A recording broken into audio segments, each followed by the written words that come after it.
spelling van het Limburgs is niet zo willekeurig als bij veel mensen denken.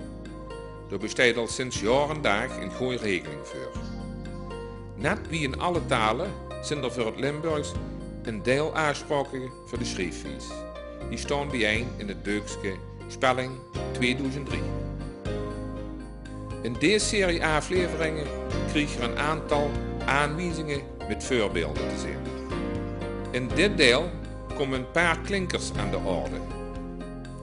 De O en de E. Dit zijn typische Limburgse tekens.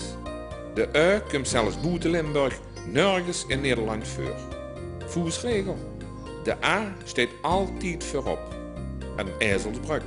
De A staat voorop, die staat ook in het alfabet voorop. Vergeven u het voorbeelden van woord. Eerst met O. Pool.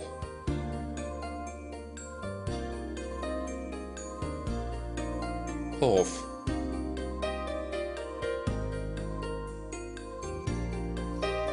Spoor.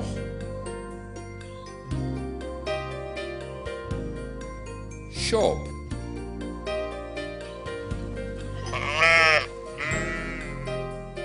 Sloot.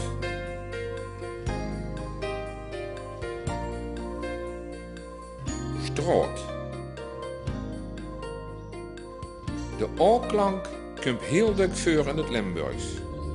Nu komt een zin, hoe je dat in kunt zien. Ik werd kwaad, want op het pool, neven de stroot, zat in de draad met een sloot. En dat kreeg ik niet open.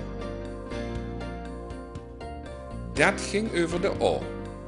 De E hing samen met de O. Je ziet dat er twee puntjes op staan. Niet alleen op de A, maar ook op de O.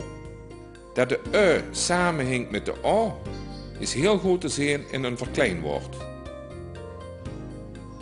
Peulke.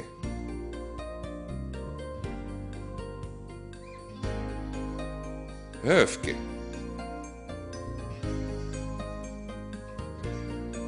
Scheupke.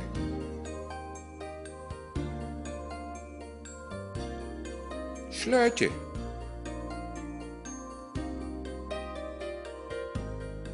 En een smaal struitje.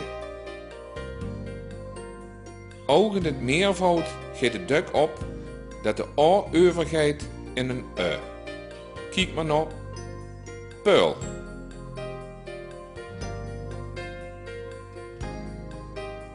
En nou scheup. Verlaat u nu een zin zien met dukker de O en de E erin. Als je in den hof langs de straat veel peulkers wilt zetten met draad ertussen, heb ze het kwaad. Hopelijk hoef je niet te nuilen om Limburgs goed te schrijven. In het volgende deel zal het weer gaan over typische Limburgse klanken en tekens. De O en de E. Blijf vooral schrijven in Limburgs plat.